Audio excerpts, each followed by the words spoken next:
Hello, today we have Renee Magri here with us, and she's going to tell us about pet loss and how important it is. So losing our animal friends can be one of the hardest losses that you experience in your life. One of the main reasons for this is the love and bond with our pets is so strong. Strong love often means strong grief. Grief is also indifferent to the species lost. So Renee's passion is supporting and bringing healing to people who have been through or going through this heartbreaking experience. Renee helps guide her clients and the community to navigate challenges of grief with care, compassion, and kindness. Love is everlasting. The relationship continues, and it always does, doesn't it, Renee? Absolutely it does. Yeah. So tell me about what you do and why you do it. Sure. Thank you so much for inviting me. First off, I want to thank you and also for the beautiful intro. So thank you so much. So a little bit about me. So I've a qualified counsellor and did my counselling studies about 4 or 5-ish years ago now. Always had an interest in grief and loss. Was always very drawn to that side of things and believed that I would venture into that side, supporting the community. My boxer, Buckley, which you might see behind me, sitting on the photo, he is very much a part of our family and our family dog. Secretly is my dog, but very much the family pet. But Buckley and I had a very, very close bond. A really close connection. Unfortunately, he became terminally ill and during my studies, and I lost him. He passed away at 5.5, probably about 4 months ago before I finished my studies, and the grief that hit me was overwhelming. It was at a level of intensity that was, 1 to 10. 10, I was feeling a whole lot of stuff that I never felt before. More or less just like a natural progression for me to step into the world of supporting others going through this, because I knew that I wasn't the only one to feel this way. I just knew. So that's how I stepped into pet loss and niching solely in that. So it was just natural. So it happened, and that's how my support services happen. That's how Forever in My Heart was formed.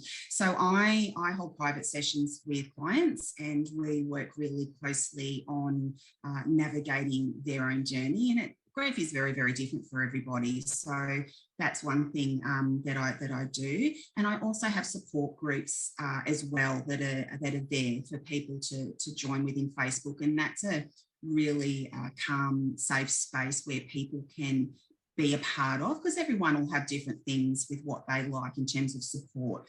So that's there. I mean, we can maybe talk about them a little bit later, but that's what I'm so passionate about it. I'm really passionate because I just know how much it's needed. And also I think your own life experience is something that really is helpful for me within what I do, because I can't understand 100% how somebody feels, of course, but I can absolutely relate. And I have lots of different ways how I, depending on the individual, because everyone's different, how we work on their own journey together. Yeah. And I think it's such a shock for people, when they don't realise how much you will grieve for your pet that's been a part of your family. Absolutely massive shock. Yeah, that's exactly right. Some people are quite overwhelmed by the intensity, and they could be feeling things that they've never felt before. You can't prepare for this, I don't think. People know they're going to be upset and they're going to be sad, and there's going to be, maybe some loneliness there and other, things like that. But other things can come into their grief, particularly I find with pet loss. Feeling guilty is a really big emotion that's up there. There's anger. People can get quite angry with how things have unfolded. So it's very normal for these sorts of emotions to come in and be very intense. So that can create that overwhelm and can be quite scary, and people can be very, feel very vulnerable with what they're feeling. Yeah, and often their grief is diminished as well because it's only a pet. Yes. I think when I hear that, the hairs on the back of my neck are like, ah! Yeah, that's for sure. And that you're exactly right, Kate. I mean, that it's only a dog. When are you going to get over this? You'll be fine. Just give it a few weeks. And here's the one. You can just go and get another one. Oh, yeah, that's always. Cat. Yeah. Go and get another bird. Go and get a. It's like, well, no, we can't just go and get another one. So we can't replace that relationship at all. So yeah, that's quite a sensitive topic for many, and a lot of people don't get it. And I say that kind of don't get it. Many people do, which is wonderful. So I think it's about educating as well the community on pet loss is real. The grief felt is huge. And I've had people time and time again, say to me, Renee, the grief I'm feeling on intensity is so much more than when I lost my sister. And that doesn't diminish any love. We love everybody, but we all have different loves and bonds and connections. So it's not that they didn't love their sister. Absolutely they did.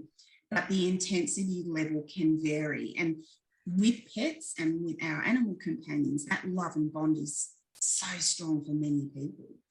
Yeah. So, if we look at it like that, I think that's a good way to sort of try to get our head around. So that strong love often means that strong grief. It doesn't have normal, the species isn't different to the species lost, how we mentioned earlier. Yeah, that's right. Yeah, can be so strong. So yeah. And I think it's the relationship that you have with your animal. It's like my dog, and I've always had a dog and a cat all my life, like at least one.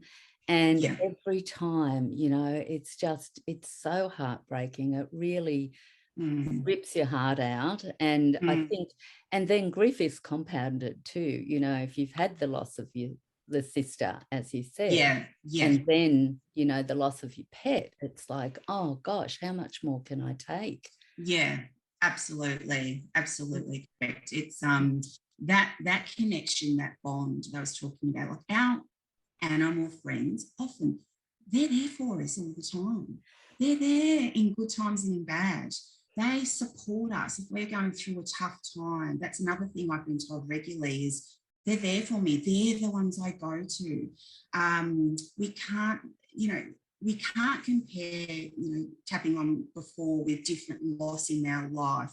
That connection that we have, is so strong. And we might, other humans in our life, we have connections. And of course we do. And some of them can be so strong. So the grief there, if we have, lose a family member or friend, can be as intense or different levels of intensity. But it's that bond will normally have a say with her. And it makes perfect sense to me. Like, I think with grief can be so confusing, and we can get so overwhelmed naturally so with what's going on. Our head can be like a washing machine. So I think being aware of that makes perfect sense. I'm so strong. And when you start to unpack that a little bit more, when I got married, my dog was walking down the aisle and had the rings that, like, when I went away, they come with us, or I'd make sure they were staying somewhere well kept. They're there. I wanted to, I'm quite sort of, I'm very passionate about everything, but that bond is huge. And that normally has a big impact on grief, not only with animal loss, but other loss as well. Yeah, yes. Yeah, Renee, it's like your dog is there 24/7 though. Like for me, I tell him things that I wouldn't tell a human being. So they're our keeper of secrets as well. So they just know everything, and the looks that they give you, and they know when you're sad, they know, when you need support. So like this telecommunication things that happen, Yeah. you know, that Yeah. you really miss when you walk in Yeah. the door and they race towards you. And Yeah. that I think is really difficult for people once your pet dies. You walk in the Absolutely. door and there's no one. Yes, yes, absolutely. And the thing too that I find, like, if whether you have a lot of people within your home, within your family dynamic, or if it's just you, you can still, like, if there's a lot of people there, you can still feel very alone when you lose them, because as I said, you know, you open the door, who's the first one there? It could be your dog that's right at the door. I know with Buckley, even in his final days, he's still got himself to the door to greet me when I was there. So that's right, you know, they're just there all the time, and turning to them for that support. We do, very much so. We also feel quite a high sense of responsibility looking and caring for them, and we feel very responsible. And although with like human children or other family members we feel that responsibility too, I find quite often that comes into the grief as well, especially if things didn't unfold exactly how we thought it would, if it was an unexpected loss. If there's if the grief is ambiguous, where there's not knowing, if a pet runs away, there can be if a pet has been stolen from you, that's a different level of grief and another layer that normally comes in. But there's that responsibility often comes into people's responses within their grief. Yeah. I know, like, my last cat, she was 21 years old, and she was sprightly until the very end. And the night that she died, she was out there, like, our dog Remy and Pepper is the cat. They slept together. They went everywhere together. She didn't leave the house. She was always with him. And this night they were sleeping, and they've got the pet door to go in and out of, and she just disappeared. And, you know, she obviously died because she, you know, and she had to jump 2 6-foot fences as well to do it. She was feeling a bit poorly the day before, but, you know, it was just that I still grieve, you know, that I hope that she, you know, went off and died somewhere peacefully. I'm sure she did, but still, you know, and then the connection between those two, Remy actually died 3 weeks later. So, yeah, and he was supposed to die 3 years earlier because he had a heart problem. So the connection between pets is huge as well. And they do grieve. Yes, they sure do. They do. And that, as you mentioned there, the connection between animal to animal, pets to pet is big, and they do feel it too. So it's hard to watch them because they've lost their best friend as well. But like us humans, I think it's about giving them that permission to grieve in their own way. And of course, if someone was concerned to take them to their vet to be checked, but it does affect all members of the family. I think the other thing too, just I mentioned about, like we mentioned, that ambiguity surrounding a loss. There's many different things that come in under grief, and I really am so mindful of the support before a loss as well as after a loss, because there's many and everything in between, because there's lots of things that come in between. So I think it's just important for the community to know that absolutely, of course, there's support after a loss, but there's support there before. Things like making end-of-life decisions, being faced with terminal illness and a diagnosis and prognosis. I know that's what happened with Buckley. He was 3 years and 10 months, and he was fine. And then 2 days later, we were told that he's got DCM, which is dilated cardiomyopathy, and we're faced with this shock of like, what? So, and everybody will cope with that differently as well. So it's and anticipatory grief comes in. So that's grief before a loss. And that can be Oh, so tough. It can, similar responses can be there with grief after a loss, but it can have different. I use the word layers a lot, Kate. I use Yeah. layers. That word. There are many. There are many in grief, and anticipatory grief can have added layers, and anxiety is one of them. I believe anxiety is a big part of grief in general, but grief before a loss, anxiety, it can go up here. So I think that awareness is another word I use a lot too. My clients I'll say to them, you'll hear me say awareness probably about 15 times today. Of course. Oh, my photo. Sorry, something just fell. Sorry about that. That's all right. Let's keep it real. Let's keep it so real. I know. That was and who my was Buckley in picture. That photo? That's my Buckley. Of course, yes. So he probably knows that we're talking about him. So exactly. Just never mind. I'll pop him just here. Yes, he probably wanted to be next to you rather than behind you. Possibly. So I'll just let him sit there. Never mind. Yeah. That's okay. The word awareness I use a lot. And why do I use it? Because just knowing how, like anticipatory grief is a really good example, because we're naturally feeling, I know when Buckley was diagnosed and I was feeling all these things and it was all happening and I was, of course, highly emotional and all that. And I didn't know then that I was experiencing anticipatory grief. Now, Buckley's prognosis, without going into all of his stuff, he was given 6 to 12 months and we had 20 months. But throughout that whole time, the anticipatory grief was all over the place, but I didn't know that's what it was at that time. So I think it's just really important for people to know, like if I knew that I was experiencing that then, I absolutely would have probably outsourced some support or done other things to help me navigate. We can't change what's happening. I can't change what's unfolding, but we can help support and nurture what's happening. And that's an approach I'm really big on is it's essentially giving the grief a big hug. And how can we do this? How can we work with this together? So yeah, that's that awareness, so important. Yeah, definitely. And the anxiety really goes up because when Rennie was diagnosed, he had heart problems as well.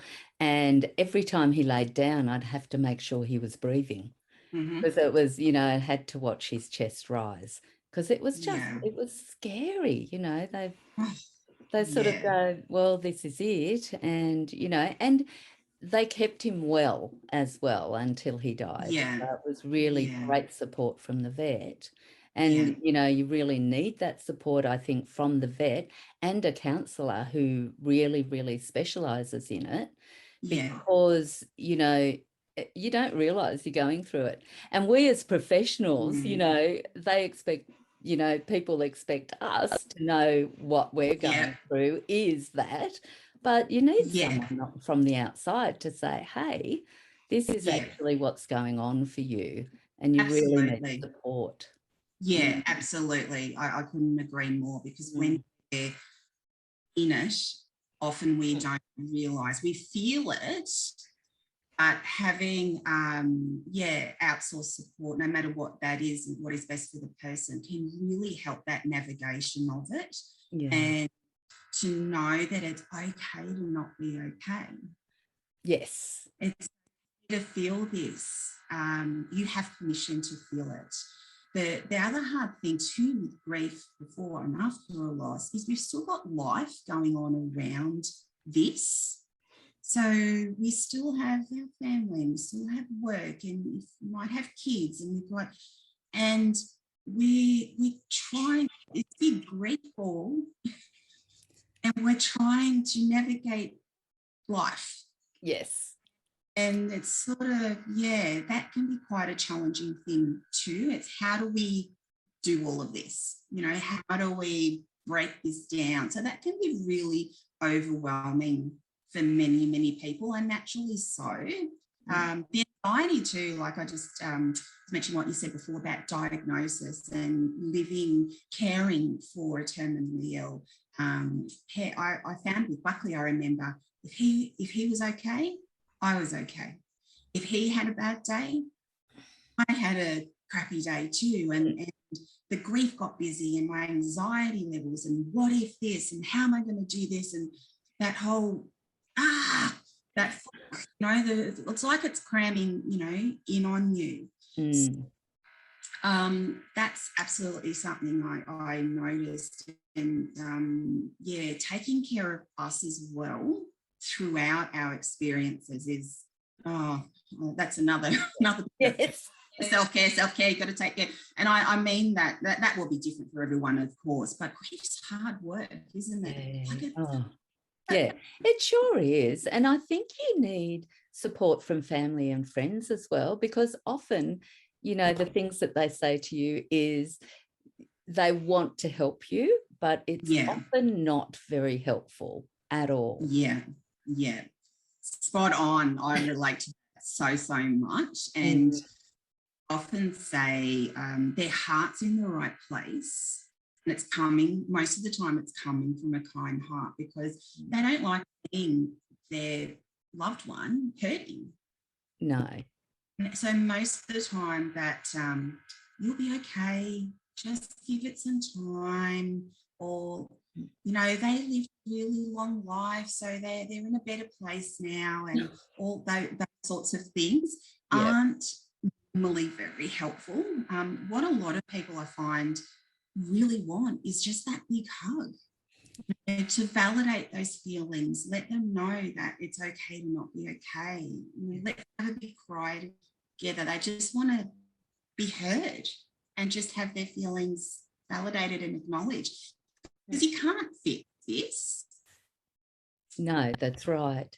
This is not a fixable thing. No. That's it. No. And this is where the education and awareness, and I think, is so needed, because naturally I think some people can think, we'll just fix this. In 6 months' time, I'll be like this. In a year's time, in 10 years' time, the grief, I won't be grieving anymore. Grief normally work like that. Grief can be with people for a lifetime. I mean, I know me with Buckley, I will always love him, so I will always grieve for him. I won't be okay with what's happened. He's died, he's not with me. I will always have that grief within me. So to me, I look at grief as that integration. We bring it in, we're learning how to have it there, and there's just no time limits for this. And I think there can be quite a lot of pressure that's put on the individual within themselves, because grief doesn't feel very nice, and it's about that learning how to have it there. But there's a bit of pressure. Would you think there's quite a bit of pressure? Yeah, I really agree, Renee, because there is pressure, because it's only a dog or a cat or a pet, that you need to get on with your life. You need to just get back to work, get back to doing what you normally do. Just get on with life. It'll be okay. And it's not. I remember every single pet that I've ever had throughout my life. So, and all their different personalities, and it's just, they're with you forever. They are. That move on. When are you going to move on? When are you going to get over it? Hold on a minute. I'm not going to just get over it. Like, I'm not going to wake up one day and go, okay, Buckley died, and I'm all right with that, and nah, not going to happen. So it's just a dog. It's that, it's hard. I sort of boil, when there are just a certain amount of, there are some people that just don't get it in terms of grief with pet loss. And that's okay. I think if we can do our best and try to educate others and let them in. But I think I know for myself, you have probably a pretty select group of people that really get it. You may not, but I know for me, I did. I had, literally a handful of people that really got the intensity and to let me just be me, let me just do my grief my way. But I know for me, the others that I was a bit on the fence with, I'm thinking, they'll say to me, oh, I'm sorry, Buckley passed away. And of course, I'd acknowledge that and thank them for that. But that's as far as it went. I didn't feel the need to have to go deep with my grief or anything like that. If I felt that the response there was going to be, oh, you'll be right, Renee, just give it a few weeks. Go and get another job. You'll be okay. That's not, as you said, that's not helpful. So what is helpful? I find a lot of people just really wanted to be able to talk openly, honestly about how they're feeling with no judgment or criticism. Just letting them do their grief their way. So, I know for me, I was just quite mindful of sharing limits with my sharing. Yes. If anybody said to me, oh, Renee, just go and get another one, I probably would have. Yeah, definitely. It's quite a broad topic, but I've just sort of boiled it down to that we can't control what others are going to do and say. We have that control over is us and what we do, how we respond, and we have a lot of say in that. So, and if unfortunately sometimes people do receive those sorts of things said to them, if it's been said, it's been said, and it can be really hurtful. It can be really hurtful.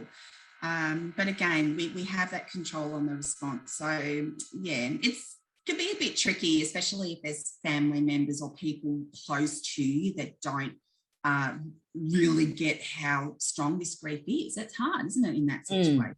Yeah, it definitely is. Yeah. And the best thing, like for you, your clients or people you deal with, you said you have Facebook groups as well. I do. Yes. Yeah. So I've got a couple of groups that are pet loss support groups, and it's a support for before and after a loss. So I've got two. So one was created not long after Buckley passed away. It was something that I formed to create that safe space for people, because a lot of the time people can feel really alone, like they don't know, they can hold back because they don't want to sort of share what they're feeling with others for the fear of being criticised or judged. And it can be quite a lonely experience, and I never ever want anyone to feel alone with their grief. Having support around you when you're ready to take that support, because everyone, walks through this differently. It's so important for that person to have a... Oh, I've lost you. Where people can come to be with other people, can be with like-minded people, and they can share their own stories and feelings. But my groups particularly, I want it also to be a space where they can learn more about what they're going through. So I try to put as much into the groups as I can to bring that into my support groups. So my two groups, which are all on my website, all the links. So I've got the Pet Loss, Grief and Terminal Illness Support Group. It's quite a mouthful with the name of it, but the one was formed not long after Buckley died. And my other one, Pet Loss Support with Renee Magri, is the sister or joined to my Forever in My Heart page through Facebook. So they're connected there. So both groups are very active. I try to put both, as much into both as I can. But we have lovely communities. I really am so firm on keeping it that safe space, because social media can be social media, and people can, keyboard warriors, all that sort of stuff. But I run a pretty tight ship, but I mean that with a lot of care as well, because it's support. So if anyone was, wanting to join the groups, rarely is there any disharmony in the group. But if there is, I always stamp that out sort of straight away. And emotions can be running high given the topic of the group. But overall, there's not a lot of that. It's a lovely space where, as I said, they can come and express what they're feeling. Some people just like to just sort of be in the group and not post things, and that's fine too. Like, everyone's different. So yeah, they're there. And my group, my pet loss, grief and terminal support group, that's got over 5,000 members now, I think. Oh, wow. Yeah, quite a big one. And my other pet loss support with Renee Magri, almost close to 400, which is great. And that's building really nicely as well. So they're, different size groups, but they both have the same culture and the same family. And there's been some really lovely friendships formed throughout the groups too, because when people are interacting with that like-mindedness, it's almost like a sigh of relief. Like, and I find that often with my clients too. It's like, it's so good just to talk about this. Yes. Yeah. And not be, not be dismissed for feeling. Yes. Yes, absolutely. You have.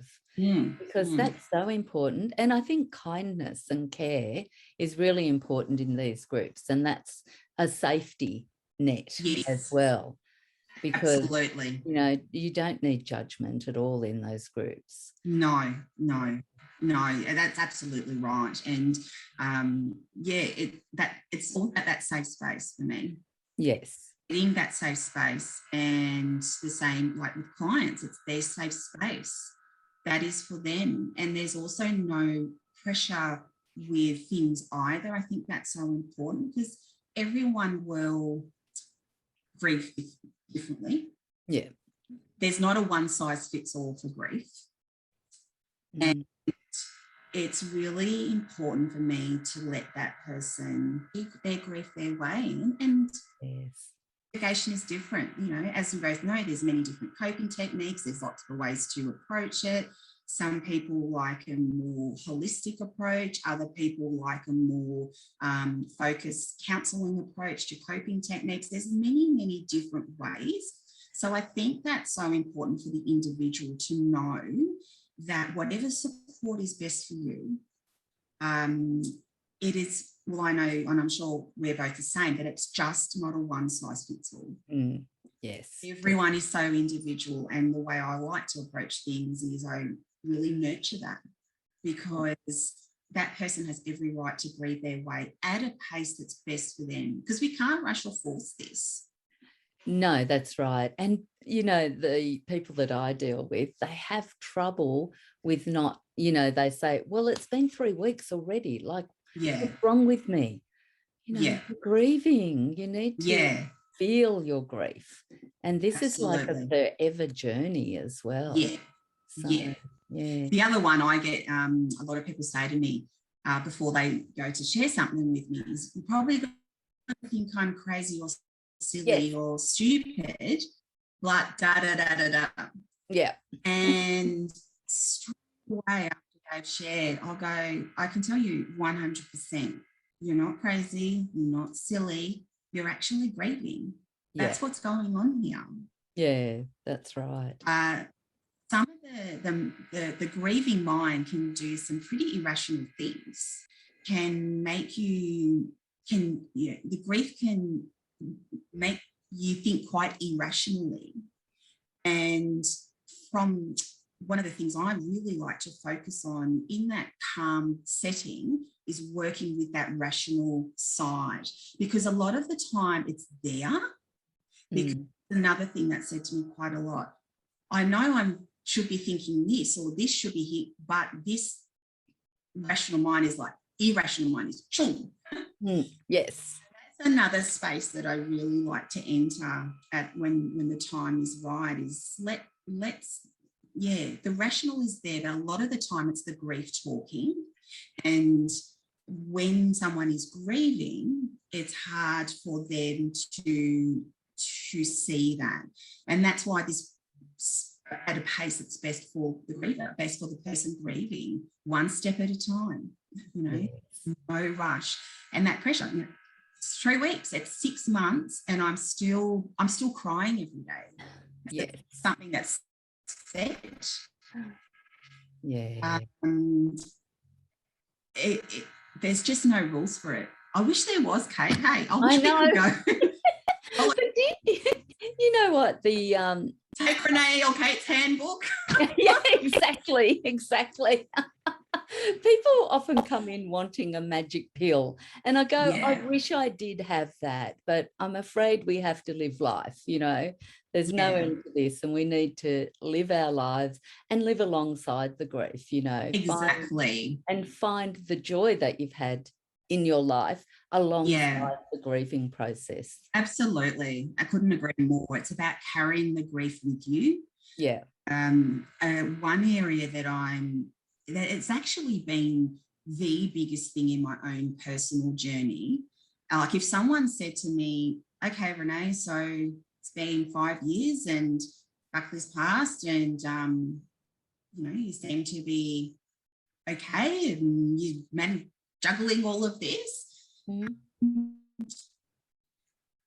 I'll never be okay with it, as I said before. What's happened for me is I've learnt more about me and my grief and how I respond and what I can do to support that. But separate to that, I mean, I could talk for the next 6 hours on that, but separate to that, I still have many grief moments. I still cry regularly. I have waves of grief. I feel my grief and I let it do what it wants to do. Something even like there's an ad on the TV at the moment and I can't remember what company it's for, but it has a boxer in it. It has a boxer as the dog. And I remember seeing this ad last week and saw that and the ocean's broken, the tears. But you know what? They're tears of love. That's an expression of my grief. I will feel it at every corner that it is. So that's really, I think, important for people to know with times and grief. And there's just no times. There's no time limits. There's no rules. There's instructions. And to let yourself feel it, which I know is really hard. But if you're able to feel it, and I will feel it forever, I can't see any way that I wouldn't. I think with me personally, it's the big awareness for me now that if I feel it, express it, and you learn as you go along. But it's giving yourself that permission to, would you say, like to feel? Yeah, exactly. Yeah. And that's often my word is give yourself permission to feel, because I think as a community we don't, as the Western society, we don't feel, we don't really enjoy the sad emotions, the really difficult emotions, and it's really hard to sit with somebody as well who is overwhelmed by grief and feeling their feels. So it's really like give yourself permission to feel and do whatever you need to do. Absolutely. I'm so big on emotions, and grief likes movement, and that's another whole topic on keeping the grief moving. Always at a pace that's best for that individual is so important. I never pressurize anyone to do things. I think it has to be really come from within. We can say many things within grief support, lots of things, but it has to then come from that individual, I think. Yeah. And there's no rush or pressure either. Some, even with the coping of journaling, I love journaling and writing my thoughts out. Like that's one thing that I talk about a lot. And I always suggest very early on, because that's a really good thing to keep those emotions moving, getting those thoughts on paper.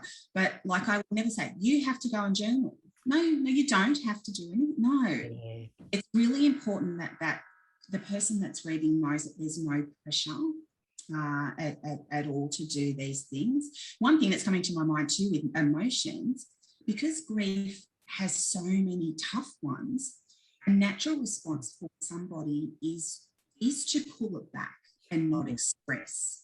And if I don't think about it, and I'm quite visual, and I think like putting the grief in a cupboard, locking it up, putting the key where you can't, it'll all go away. I don't think about it. Well, we both know that it doesn't. That's right. Yeah. I And call it can that often, the pressure cooker, Renee. yeah, that's a really, absolutely, that's a really good description of that, because it doesn't go away. No. Often it can manifest even more.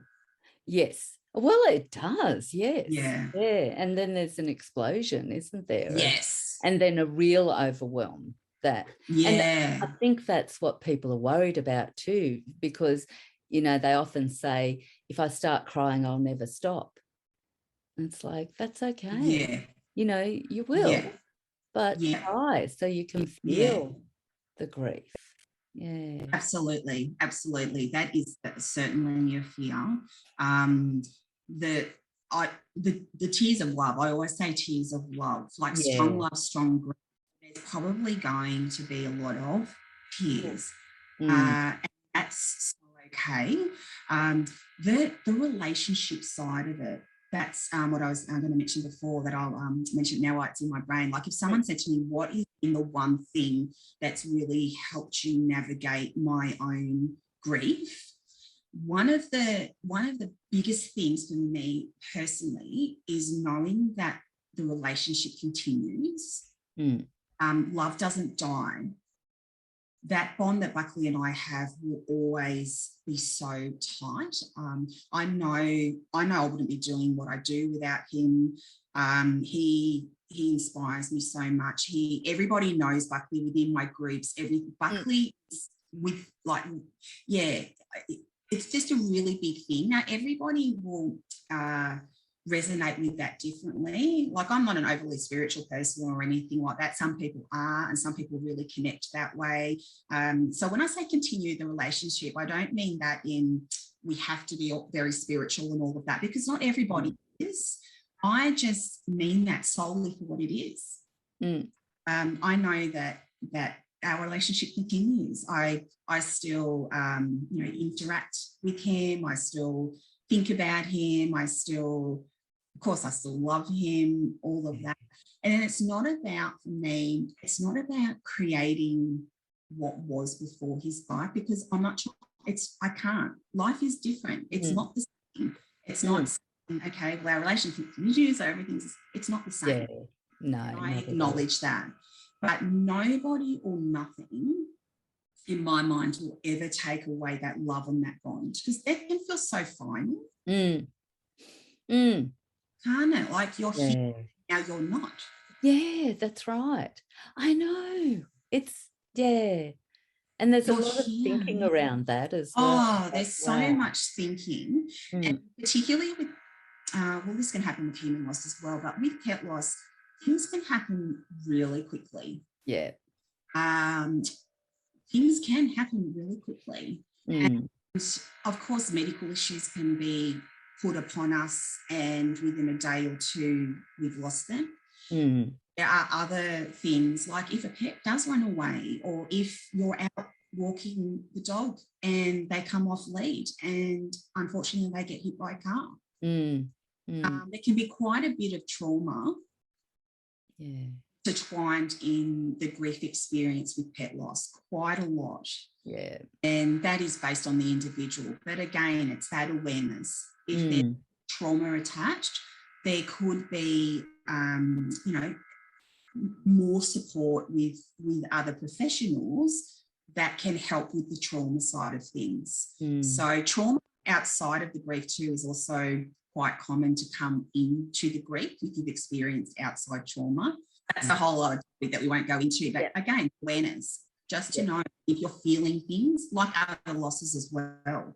If you've had other losses, that can also be come out within every grief journey, really, not just that particular one.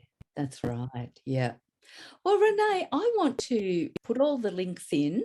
So will you send me the links to, like, is your Facebook groups and sure, because I think them absolutely so important.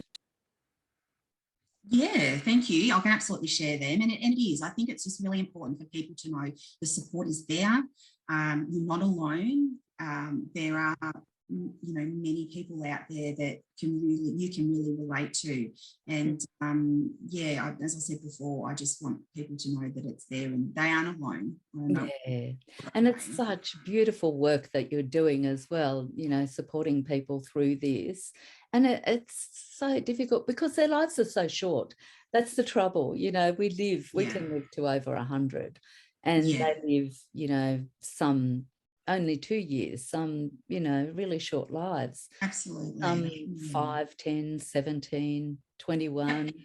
But it's still, it's too short a part of our lives as well. Too short, absolutely. Yeah.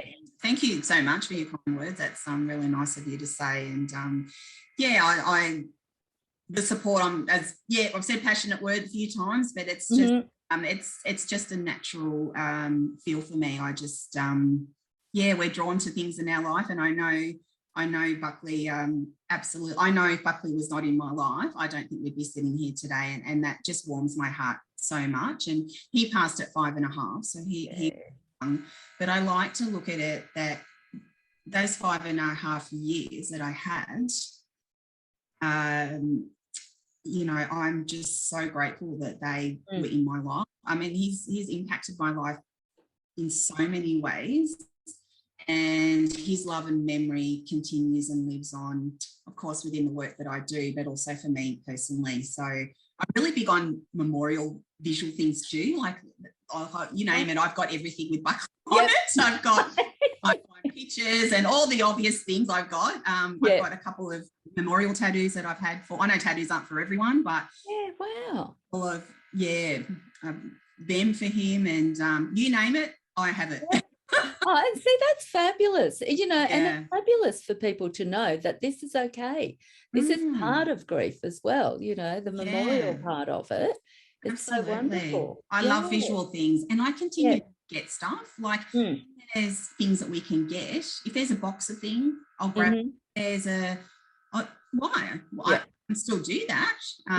Even on my necklace here, I don't know if you can see it, but I've got Buckley on here. So gorgeous. Buckley's everywhere, but that's just part of I'm allowed. I have permission to do that. If I want to buy something or do something, I'll do it. I'd get another tattoo, but my husband would kill me. I promised him 2 only. I've only got 2 tattoos, and both for Buckley, and I would get another one like that, but I made me promise 2. 2's it. Oh, that's wonderful. 2's it. So, but they're really special. Well, thanks so much, Renee, for being here today. It's been so educational, and thank you for sharing everything that you've shared with us as well today. It's been wonderful. So I hope people, where are you? You're in Melbourne, aren't you? I'm in Melbourne, so I'm based in Melbourne's western suburbs. All sessions I'm doing by Zoom at the moment.